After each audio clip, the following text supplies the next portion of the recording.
muzamure volume kuko ibintu byahindutse muri Iran magingo ya ngaya. Ibintu byahinduye isura ku buryo benshi bashobora kuba bari kubyumva bagahinda umushyitsi. Ibintu byahinduye isura, ubutaka bwa Iran bushobora kuba bugiye kuba isibaniro. Leta Zunze Ubumwe za Amerika binyuze muri perezida wayo Donald Trump yatangaje ko agiye kurasa iki gihugu cya Iran mu buryo bukomeye cyane, ndetse ngo akarasa mu murwa mukuru i Tehran. Yahise asaba n'abatuye muri uyu murwa mukuru bose kuba bahunze bakava muri uyu murwa mukuru. Anatangaza ko agiye kuhamena icyo bita imvura y'ibisasu karahabutaka karundura, ndetse yanatanze umuburo ukomeye cyane kuri perezida w'ikirenga wa Iran yitwa Ayatollah Ali Khamenei. Yamubwiye ko ashatse yamanika amaboko, ariko Ayatollah yahise amubwira ko Iran idashobora kumanika amaboko n'aka na gato kubera igitutu cya Leta Zunze Ubumwe za Amerika. Yatangaje ko magingo aya ngaya Iran nta bwoba itewe na Leta Zunze Ubumwe za Amerika, kuko magingo aya ngaya Iran igiye gutegura ibindi bitero simusiga karahabutaka kuri iki gihugu cya Israel. Benshi mu basesenguzi basesengura iby'intambara bashobora kuba bavuga ko ari ryo ryaba ari iherezo rya nyuma ry'iki gihugu cya Israel kibaye koko gishaka ko intambara ihagarara, kuko biraba ari ibitero bya kirimbuzi. Ni nako igisirikare cya Israel kandi kuri uyu wa gatatu cyatangaje ko cyifashishije indege z'intambara 50 mu kurasa ahantu habarirwa muri 20 mu gihugu cya Iran. Ibintu birakomeye cyane, saho gusa Israel yarashe muri Iran, kuko magingo yanga Israel yanaturikije bikomeye cyane televiziyo y'igihugu cya Iran yatambutsaga amakuru imbona nkubone cyangwa mu buryo bw'amashusho.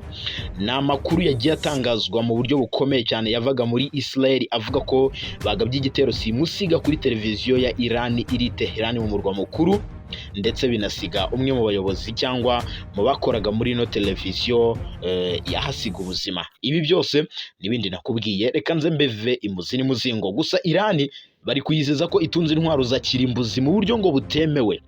Israel nayo ikavuga ko ngigiye ishaka kwivugana umuyobozi w'ikirenga wa Iran Ayatollah ukora izi ntwaro za nikiriyeri. Ngende sanze fragile mura akantu ku kandi, reka tubane. Icyo ngusaba ni kimwe, nukuntega amatwi ubundi ugakurikirana aya makuru akantu ku kandi. Ikaze. Israel magingo yanga yaturikije televiziyo y'igihugu cya Iran yatambutsaga amakuru imbona nkubone.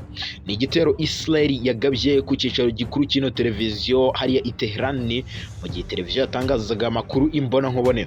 Amashusho agaragara ku mbuga nkoranyambaga yerekana urusaku rw'ibiturika mu cyumba cy'itangazamakuru, ndetse n'amatara yahise avaho kugeza ubu ngubu. Hano muri iki cyumba cy'inyubako yari irimo ino televiziyo y'igihugu cya Iran magingo ya ngaya yabaye ubushwanyu. Iran yatangaje ko umwe mu bakozi b'iyi televiziyo yahise ahasiga ubuzima, mu gihe Israel iyo ivuga ko yari igamije gusenya ikigo cy'itumanaho cyifashishwaga n'ingabo za Iran mu bikorwa bya gisirikare. Mu mujyi wa Tehran abaturage benshi bahise bafata inzira barahunga, imihanda yuzura imodoka, amaduka menshi arafunga, ndetse bamwe mu batangaje aya makuru bavuze ko banafite ubwoba bukomeye cyane. Iran yamaganye iki gitero cya Israel, ishinja iki gihugu kine cya Israel, ivuga ko Israel ari iri kwenyegeza iyi ntambara, mu gihe Israel yo ivuga ko igamije guhagarika intwaro za kirimbuzi z'iki gihugu cya Iran. Ibi bikimara kuba rero, perezida wa Leta Zunze Ubumwe za Amerika Donald Trump yahise avuga ko agiye kurasa bikomeye cyane Iran.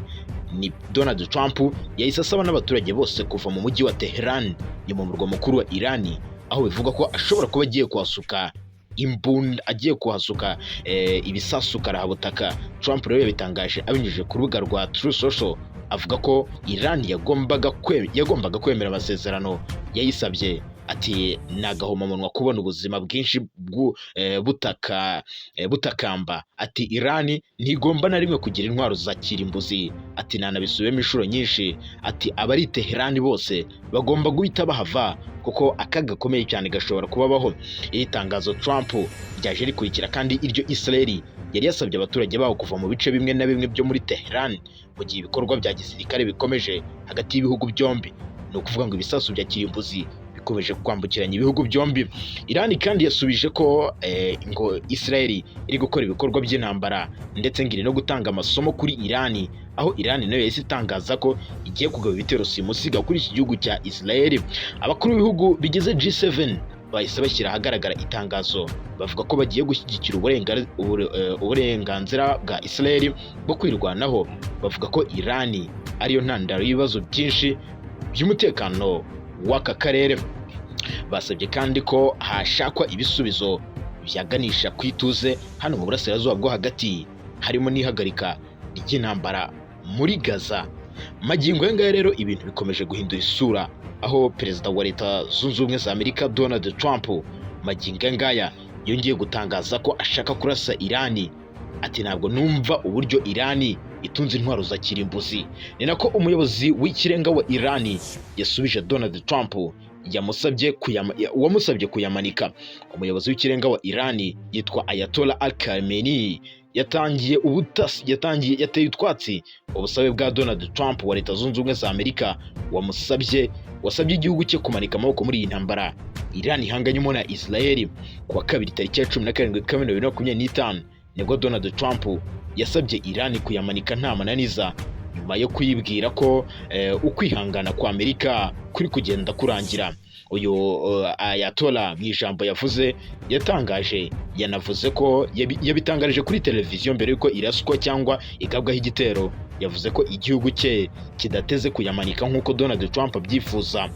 Abantu rero benshi b'abanyabwenge bazi Irani bayizi neza, ati ni igihugu ndetse ni igihugu cy'amateka kandi ntabwo kijya gisubizwa inyuma. Bavuga ko Irani ngari kimwe mu gihugu kitajya gipfa kumanika amaboko, ati kirarwana mpaka.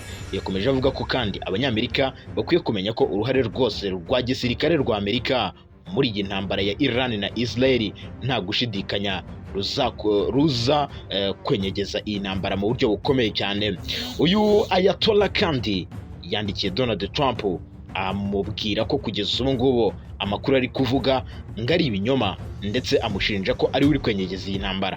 Kuri uyu wa gatatu nibwo indege z'intambara zarimo ziri kurasa umurwa mukuru i Tehran.